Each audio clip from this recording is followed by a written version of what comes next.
One TV special report.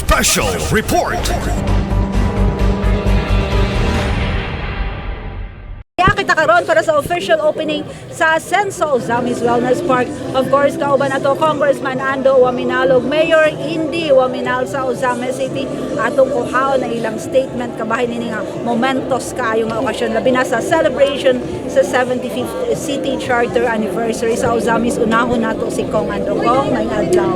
May adlaw, Ma'am Das, may adlaw sa atong mga amigos sa media and sa tanang tigpaminaw followers sa ato ang mga local media news outlet, no. So may adlaw ani ata karon sa isa ka very momentous occasion, no. We have been looking forward for this day for a long time. Finally open na gyud ang ato ang ASENSO OZAMIZ Wellness Park. As I've mentioned before, this is a product of unity, not only of the leaders but of the people, no. Kay as you all know, basta ang Team ASENSO musaad, ang Team ASENSO mutuman sa saad. And what is good about Team ASENSO is we have the same vision, we have the same mission, and we have the same goal, no. Especially sa atong leaders of Team ASENSO, of course, ang atong amahan sa probinsya si Governor Henry, ang atong amahan sa syudad si Mayor INDY, no. So kung makita ninyo, even ang among gisuot gikan sa taas padulong sa ubos pareha, and that symbolizes our common vision, our common goal for the Misamisnons, that is to provide nothing but the best for the Misamisnons. And this park is our simple attempt to give you a glimpse of what we really want to deliver to the to our beloved Misamisnons. Last 2021 na-mention imo nga imong i-priority itong mga balot vendors, mga kandila, and then mga santos katong sa City Gym. Kumusta kung ang imong plan nila karon nga opening na? Yes, actually pagsulod pa lang nato sa main entrance, when you turn right, you will see all the original sidewalk vendors, especially of the religious artifacts, no, nga while we were talking to them ganina, and you can do interview with them, ang uban sa ila 50 years na sila na maligya dira for so long, and karon pa sila na katilaw og very comfortable place, a venue where they can market their products. And not only are we giving them a decent and a very homey stall, pero we are also adding market.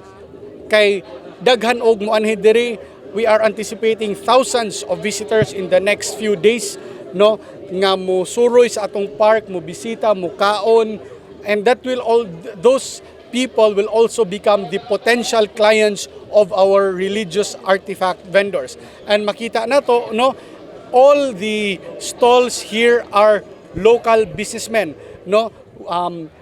Although wa pa nag-open tanan, but we see mga siomai vendors. Kaning isa ka siomai vendor diri sa una nag-display na siya dito sa City Hall.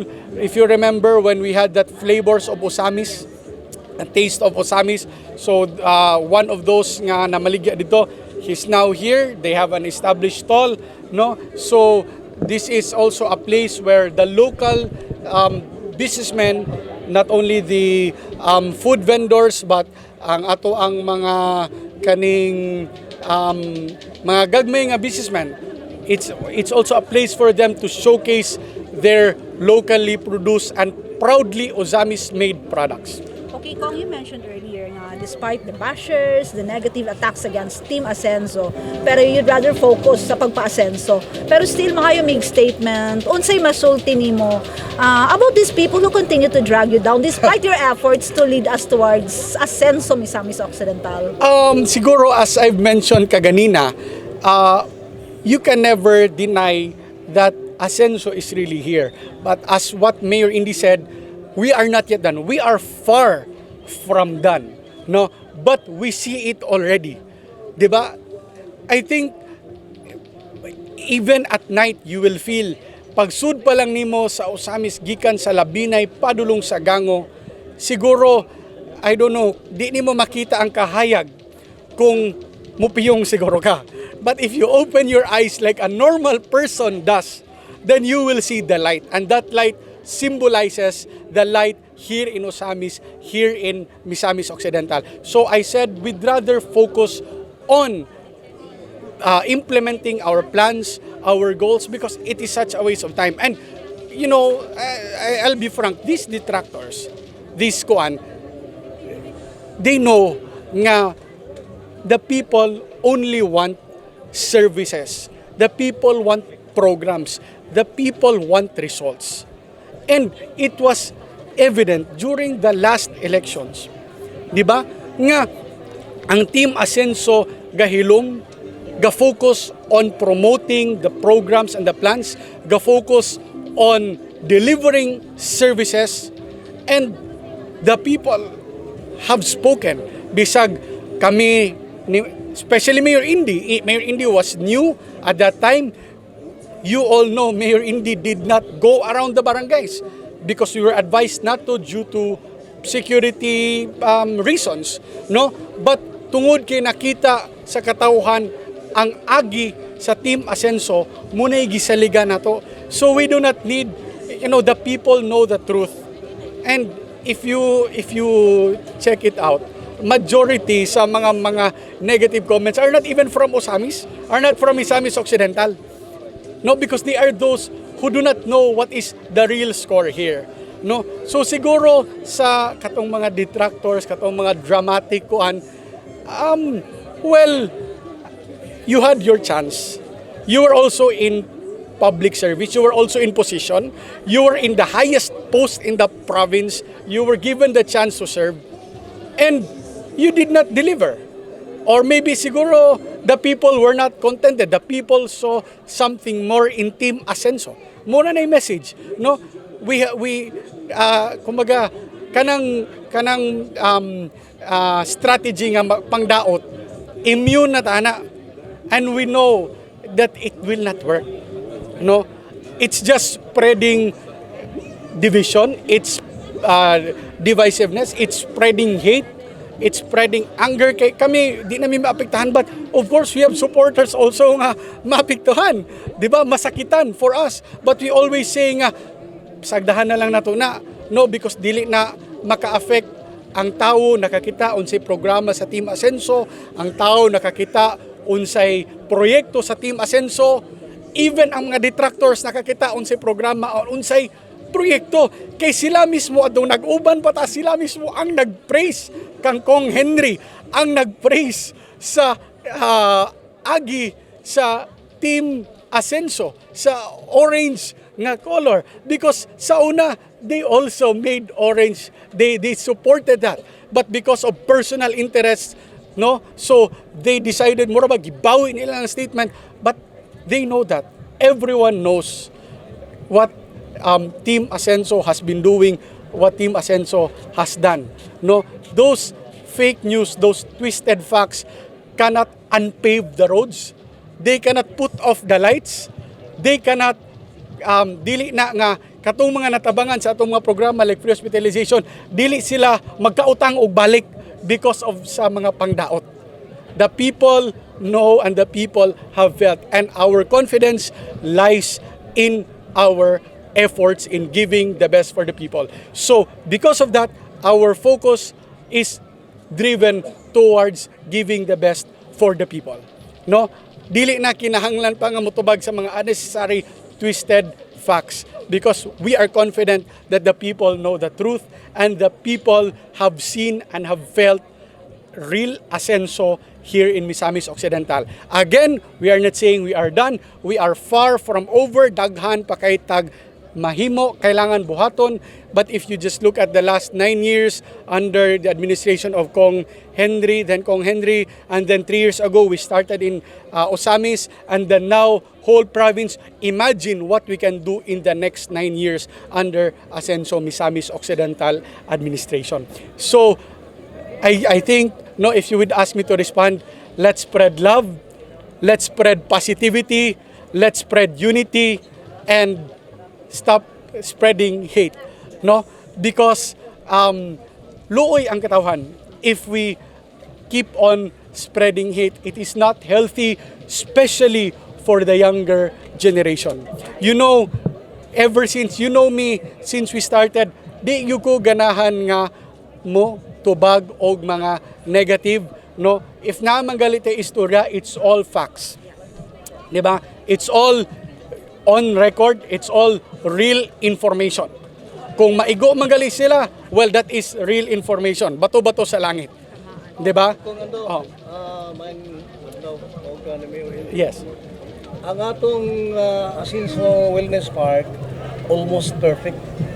Ang suggestion na nako, since sumpay man gud nato ang kuta, nga gi-recognize atong National Historical Commission with these three marketing purposes. We have this historical, we have this pilgrimage and cultural. Sa nakita nato murag duha lang ang makita nato nga sa atong ang atong pilgrimage o ang historical na atong kuta. Pero ang cultural dili kay nato maklaro, ma-justify kung ngano ni nga wala tay museum about cultural. Nga nahibaw man ang tanan ever since nga niya natong subanon kay bisan sa kamulan na that is celebrated March 5 sa Bukidnon, nangutana gyud ko sa mga timuay mugikan. Ang tanan nila tubag from Misamis, which is Ozamis. Kay Misamis maningala nato kanento. Yes. Nag-migrate sila dito and then divided for 7 tribes. Pero gikan sila sa Misamis. Karon kay tungod niya natong originality, ngano wala nato makita dito sa ato. Actually, it's a debatable kuan. Just to give a short history, we are not disowning Subanen. In fact, we are promoting them, and kung makita nato sa atong mga stalls manggani, there are real Subanen vendors who are promoting their products. But just to give a piece of information, yes, that's true. Before it was Misamis, no. Pero at that time, it was ang other municipalities like Clarin, Tudela, Jimenez was part of Misamis. Even Oroqueta. So, if we really trace the origins of the Subanen, wala na siya karon sa existing Ozamis City. Naa siya, part siya sa Misamis, but sa Tudela nga portion. No? So, because Tudela was part of Misamis before, when it was still Misamis, nga dili pa Ozamis, so muna nga Misamis ang kuan. Pero sa ato ang 51 barangays karon, no, dili wala gyud na dira ga originate ang Subanen.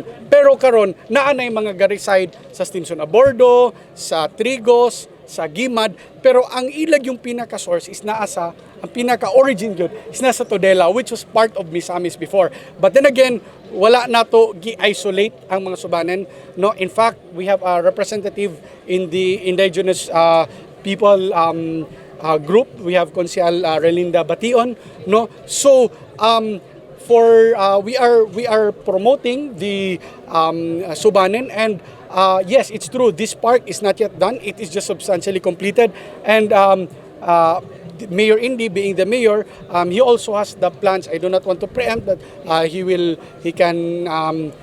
can express it later, no, kung unsay goal gyud pod sa cultural pilgrimage and historical aspects sa pagdevelop dinhi sa Ozamis, no. Right now that I am the congressman, I'm not the mayor anymore, so I always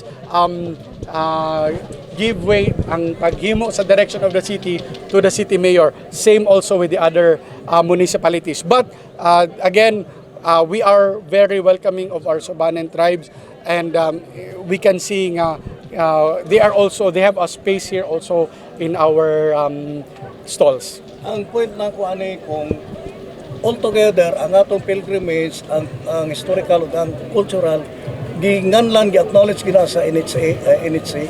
Pero nganong diha duha man dapat unta napod ang cultural makita nato visible nga ma-justify nato nga nadiri ang original nga Subanon sa Ozamis City. I can respond to that, sir. No, as si Kong Ando explained, no, ang Subanen was not exclusively good sa Ozamis.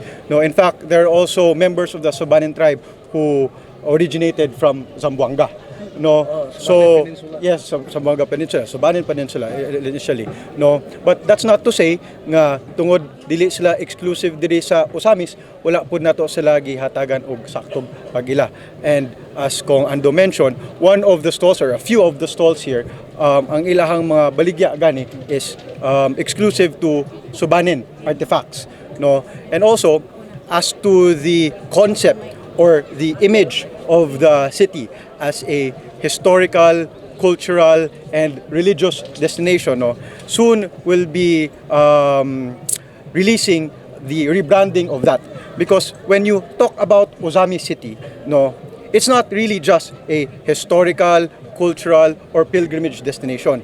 Because when you really think about it, katong pagka-establish sa city also long ago, 75 years ago, no, the settlers did not come here for those three reasons. No, when the city was established, and it's one of the oldest cities, not just in the region but in the Philippines, it was so because nihimo gid siya og center for trade and commerce diri sa region. So ang una gani nga rason ngano ang lambo ni Ozamis sa una back in its glory days was not because of it being a cultural pilgrimage or historical destination, but it's because it was the economic center of the region. So we're going to move towards that already nang ato ang pagpaila sa Ozamis. Dili man nga atong kalimtan na ng pagka-cultural, historical, or pilgrimage destination nato, mas holistic na nga maapil na to nga this used to be also and will soon be back as the economic and business center of the city. And this wellness park, no, is a step towards that. Nga makita nimo na ang historical, na ang Kota Fort, na ang religious, na ang Birhen sa Kota Shrine, no, na mangyapon ang mga cultural because the Subanen artifacts are available and can be readily seen here sa mga stalls nato diri, no. But when it comes to economy, no, kaning wellness park is a good answer to that because if you look around, no, you'll see that business here will be buzzing, will be booming. Karon gani ato pa ning gipugan nga wala pa nato gipa-open and giparentahan sa public urban stalls because gusto nato ma-maximize dayon ang return on investment sa ato ang mga current stall vendors, no. And once makakuha na sila ana, because we anticipate thousands magid ang moanhi diri, we'll open other stalls soon, and we are anticipating nga they too will have a very successful return sa ilang initial investment diri. So no, as mas holistic na ang ato ang approach, ang ato ang pag-brand sa city, nga it will not just be a historical, cultural, and pilgrimage destination, no, but it will also include being identified as a economic center. Maybe we'll start first diri sa province. And kung buto na no, another reason why holistic kaini ang nahatag nga experience sa wellness park, no, because ang wellness nga gipasabot ani is not just actually physical wellness, no. The physical wellness nga makita pwede ninyo makuha if you use the outdoor gym nato, no, and for the children when they use the playground, no.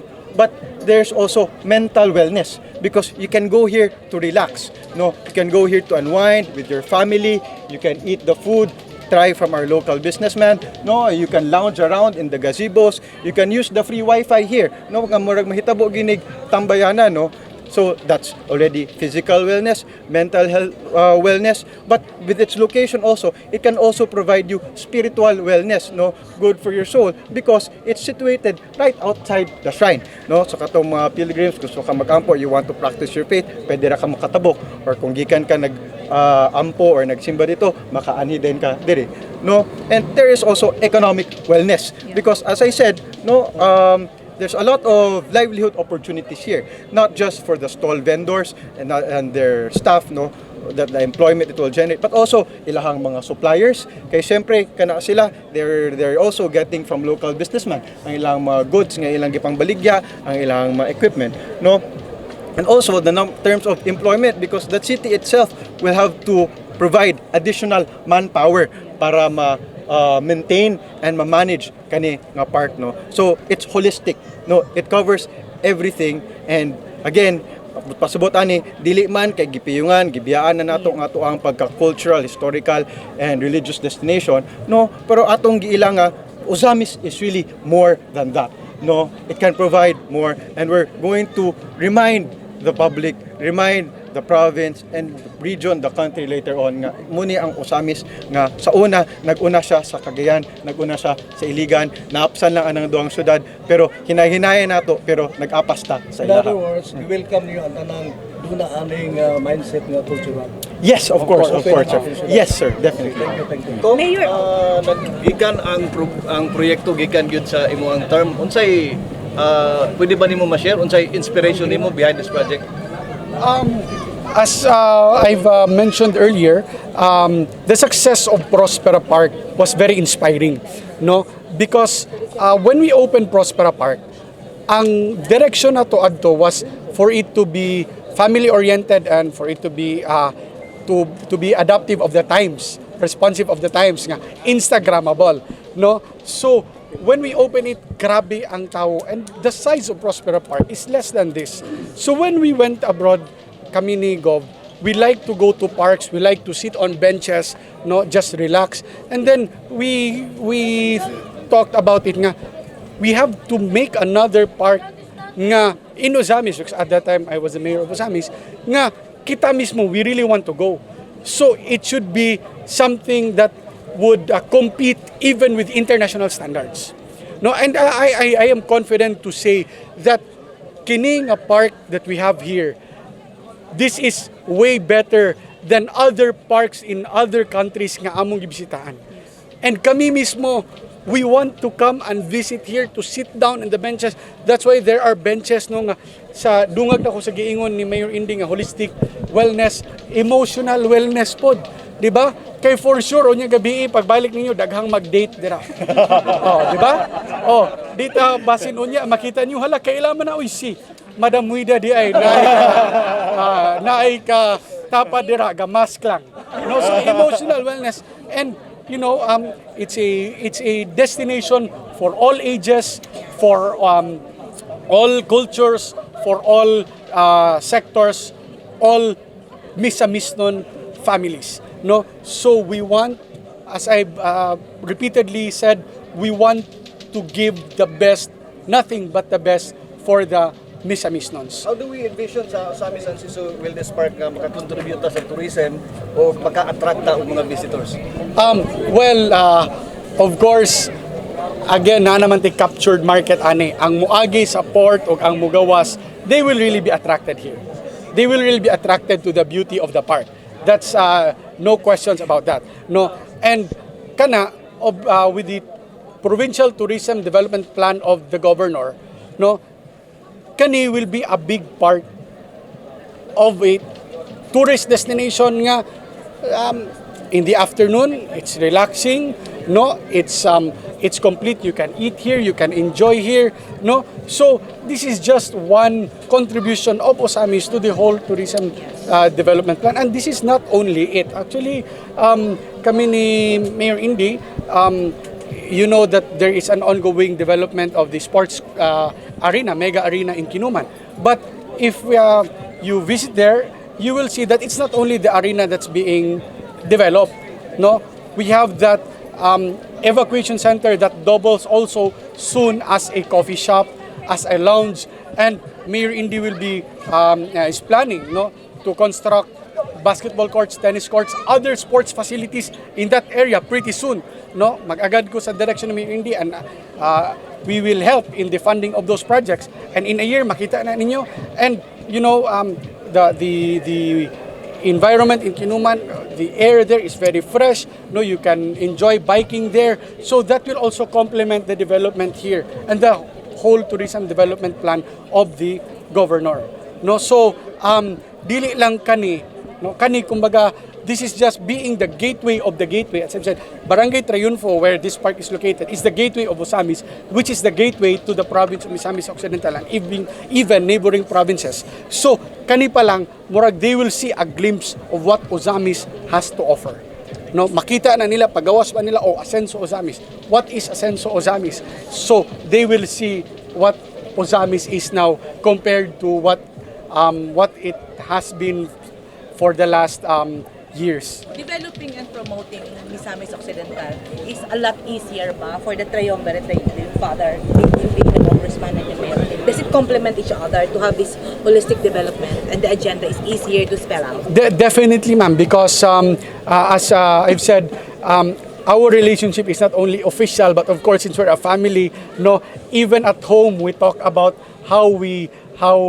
what programs, what plans are we gonna do for the city, for the district, and for the province, no, and we share a common vision, we share a common goal, we share a common mission, no, and yes, there are times that we have different plans, but we always find a common ground, no, and that common ground mao na ang atong gisunod, no, mao na ang atong gipolish, and mao na ang mahimong direction of the city, of the district, and of the province, no. So now that Mayor Indy is here in the city and Gov Henry is in the province, no, so they are the ones who are setting the directions, and I'm being the representative, no, I'm here to support them in their infrastructure development programs, no. Of course, the LGUs cannot afford to fund all these developments, so I'm given the task of securing the necessary funds from the national government and to bring the funds here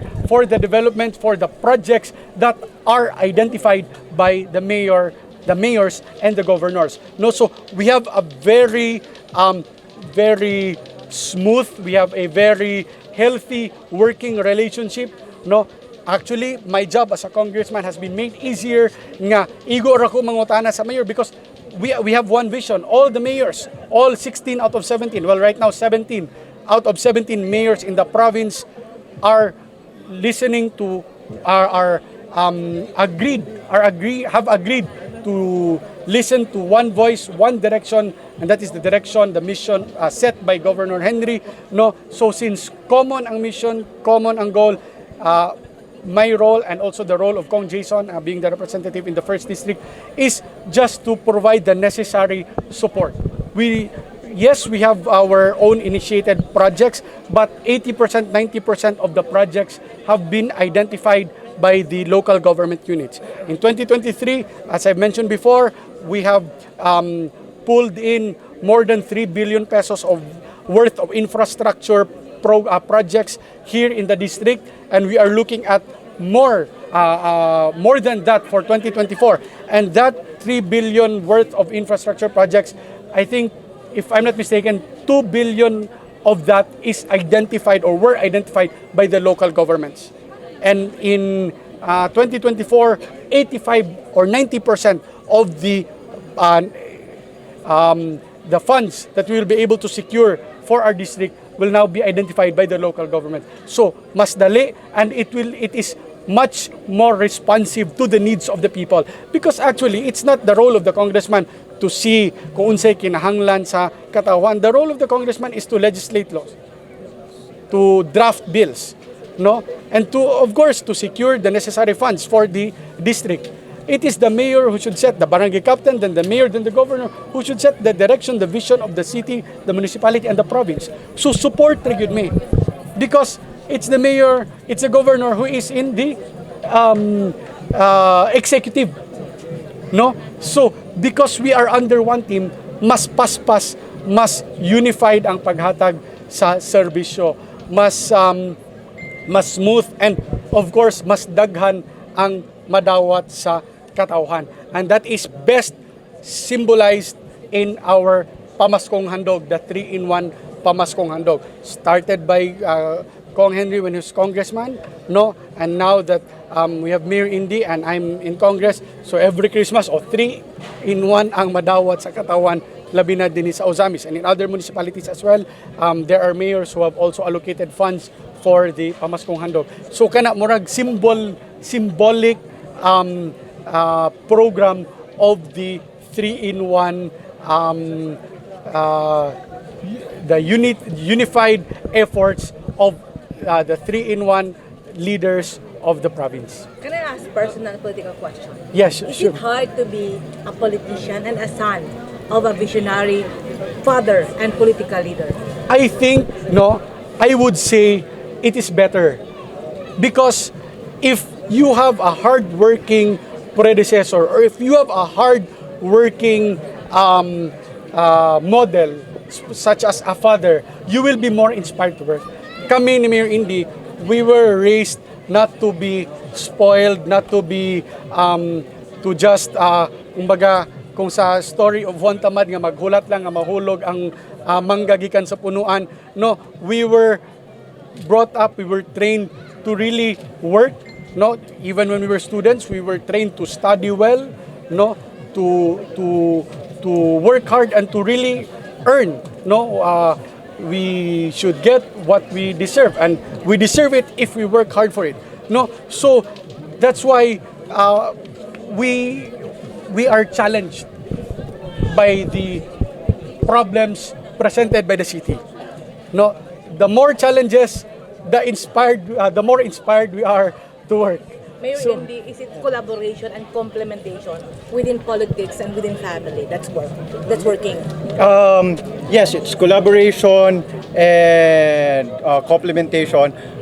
Personally, yes, I agree with what Kong Ando said, that it's better. But from another perspective, I will also share that it entails more work also, which work that we are more than willing to do. No, I mean, a practical example, you would expect ang inyong mga lideres, trabaho na sila magkugi, gawas sa balay, no, nasa City Hall, musuroy sa mga barangay, then pag uli sa balay, pahulay na, no. But in our case, with Kong Ando, myself, and Gov Henry, all living in the same household, no, even at home, we continue to work. Because even at home, most of our conversations relate to unsay mga kailangan pa buhaton, unsay mga proyekto pa nga kailangan idungag, dili lang sa syudad, sa distrito pod o sa probinsya. So it's like we never stop working, but of course we're more than up to the challenge, and we're more than willing to do the task, no. But that's also a good assurance sa public nga kami, no, 24/7 gyud, no, gatrabaho, gahuna-huna para sa probinsya. And that's one thing that our close relationship can provide to the public. Because ang among communication is constant, because we're always talking about how to improve, how to give more services, no. Where it's easier for us to implement because the understanding is there, and we're able to do more, really. Okay, Mayor, before we wrap, Yes, ma'am, sir, Kinayong mo tanong ko, pinakalisod mo po tanong, gusto nga tumagon, doon na i-transfer. ang wellness park is free of charge, no. You can come here, enjoy the facilities without paying anything, no. But I qualify na alang tay maintenance fee, pero sa karon wala pa nato gi-apply karon adlaw, no.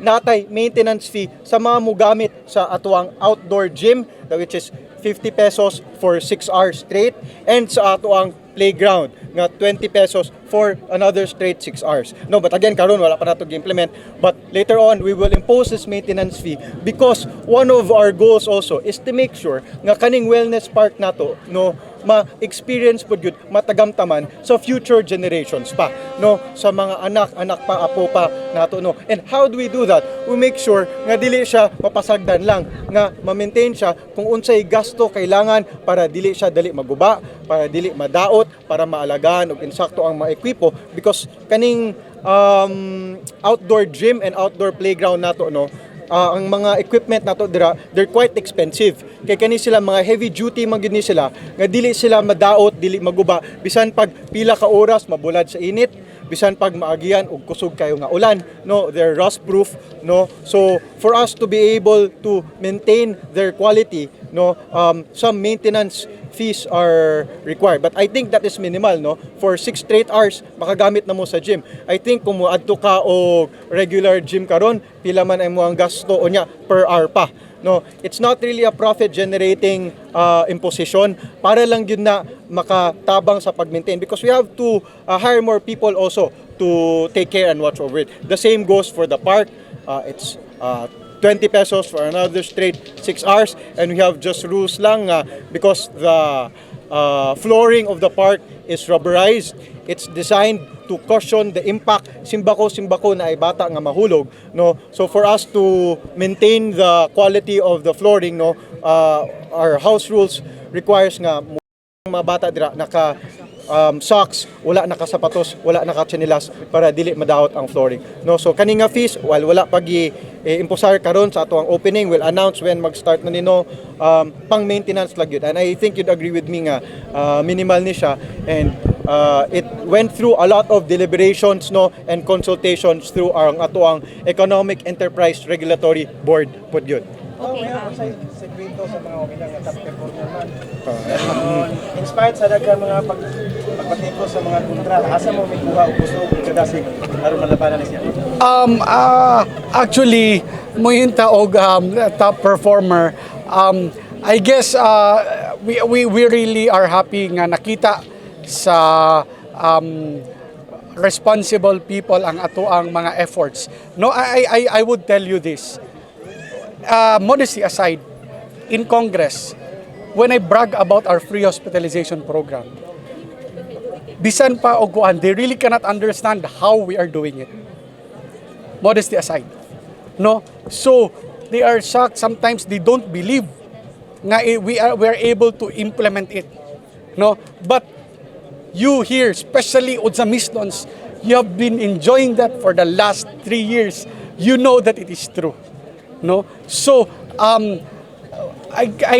really proud and happy nga nakita ang ato ang efforts, because these projects that we're implementing and we are doing now are some things that cannot be seen in other provinces.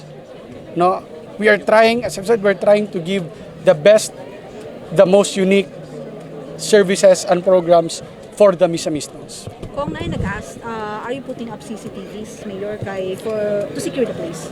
Yes, no. In fact, that's one of the projects that we have for this year. No, it's going to be a surveillance system and command center all throughout the city. No, the command center will probably be up and running by December. No, and part of the command center is will be able to monitor and look at the different locations in the city through the screens nga nasa ato ang command center. And for us to be able to do that, we require the use of CCTV cameras pud yun. No, that will not only help us beef up our security, because they will help us in catching and apprehending if naamangyoy mga perpetrators of crime, no, but they will also serve as deterrent. No, kay ang mga tao kung kabalo sila na CCTV, syempre maguna-huna man pud yun na sila, no, before they think about doing something wrong, no. And also kaning ato ang CCTV and command center system, it will also help us improve our services, especially when it comes to ang ato ang reaction time pag responde kung naay mga aksidente, naay mga kalamidad, naay mga sunog, no, makita day nato sa ato ang command center, kabalo na dayon ta, okay, naay nahitabo dito, magpadala na ditag tao, ang ato ang CDRMO ba, ang ato ang CHO ba, or ang ato ang law enforcement ba, or ato ang BFP ba nga personnel, no. So again, the command center probably up and running by end December. Ang surveillance system nga ang buo na gyud probably by the first quarter of 2024 na mahuman, no. And we're using a very new kind of technology that is also appropriate sa terrain nato diri sa syudad, no. Kay ang ato ang gusto i-monitor nga surveillance is dili lang naman ang ato ang city center, apil pod gyud ang ato ang upland barangays. Definitely dira wala pa makay signal, wala pa gyud internet, so lisod pa mapaabot ang data ng footage from our cameras dira, no. So there's this new kind of technology, it's wireless mesh technology, nga bisan pag walay signal, bisan pag magbagyo, as long as ang ato ang IT towers nagtindog, no, dili ra ma-disrupt ang pag feed sa information nga makuha sa ato ang mga CCTV cameras in and around the city. Mayor, before na makuhaan yung parting message, what's the next big thing for Ozamis? Kaya ingon man si Mayor, kung ando nga, dito mo focus on the negative but rather on developing and giving the services for the people. Dili ka ni i-preempt, pero napag major na project upcoming for Ozamis. So, unsa may next na i-cover in a year siguro or months from now? Hopefully we can finish it in a year, no. It's not a new project and it's existing, but again, quality takes time, and we're always applying revisions if needed, no. And I'm referring to our Kinuman Sports Complex, no, nga puhon. It is a hope that it will be our key asset in campaigning for hosting the Palarong Pambansa come 2026, because currently ang ato ang giplano niya nga seating capacity is 15,000, no, but nakita nato, and with the help of Kong Ando also in terms of finding funding, kaya man mimog in 18,000 capacity is structure, no, so we're pushing for the 18,000 instead, no, and that will just be one of the few facilities ng butang dira sa Kinuman nga later on mas stretch na gyud ang development ng economy sa city, no, nga instead of naalang ta diri karon sa sentro, sa Aguada, sa 50th, sa Carmen, sa Catadman, no, which comprises less than 20% of the total land area of the city, no, ato nang ibira gamay palayo padulong na gyud sa physical geological center sa city dito dapit sa Kinuman, no, and pagbiraan na tanan pod nga lugar in between mag-slowly man pod mag-increase and mag-tubo ang economic activity in those areas. In fact, you can see that now nga hinahinay nagasaka ang presyo sa yuta dira, no. Parting Yeah. statement.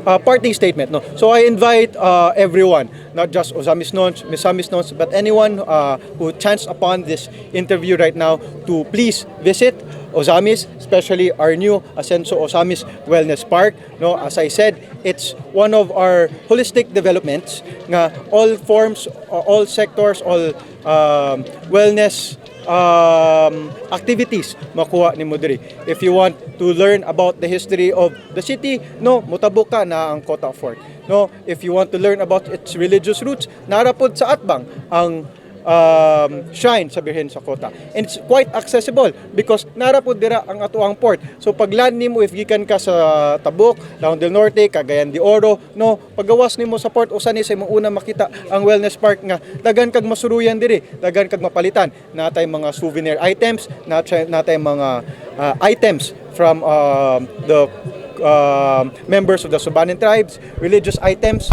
no, nga before ka nang ato ang mga religious vendors, no, there's also one aspect of the park that I think deserves some discussion also, no, kana atong mga religious vendors before ilahang pwesto nara na sa kilid sa dalan, no, that was dangerous not only for them because they're at risk nga banggaan inasla sa kilid sa dalan nya ang ilahang mga gigamit pang maligya, dili mapudyo kaayo sturdy material, no, so it could be hazardous for them. It was also a hassle, no, troublesome so ato ang mga road users kay gakaon na magid sila sa dalan, no, and they put them at risk of, and it increased the risk of accidents, no. So by providing our religious vendors, our former sidewalk vendors with a decent place to conduct their business, we were also able to clear the road and protect ang ato ang road users, no. So again, that's one aspect nga wala pa kayo na trash out about the wellness park, but I invite people, no, to come and see it for themselves, experience wellness park, ASENSO OZAMIZ Wellness Park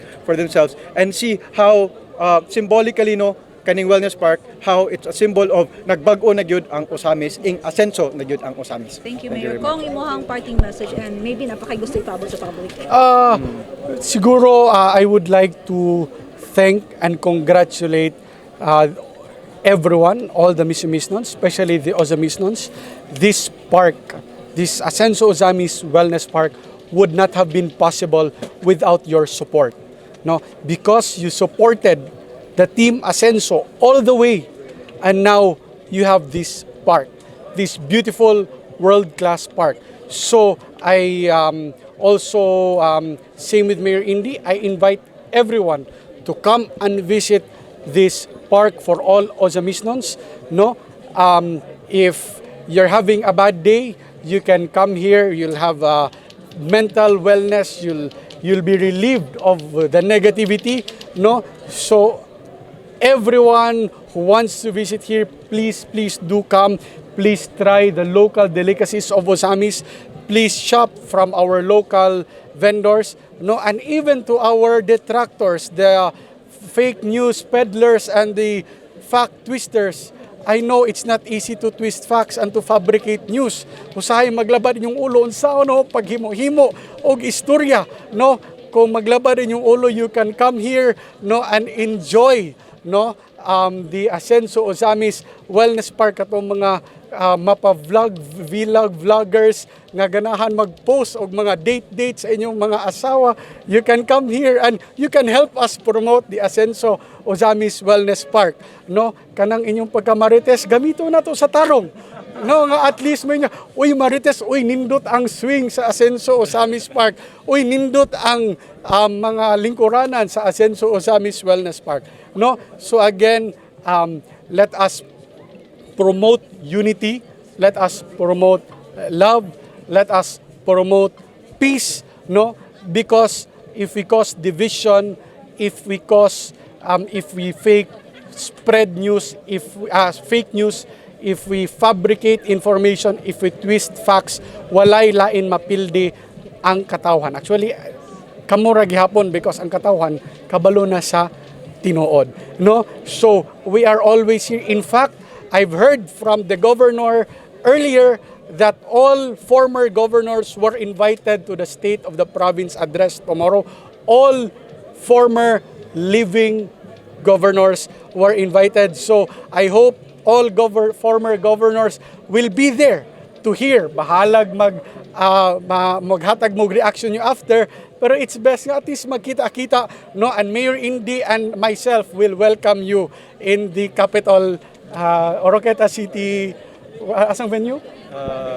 Bayfront, Oroqueta Bayfront tomorrow. No, we are for peace. We are for peace. We are for unity because we are for progress and development. We are for ASENSO Misamis Occidental. Daghang salamat ug mayong adlaw kanatong tanan. One TV special report.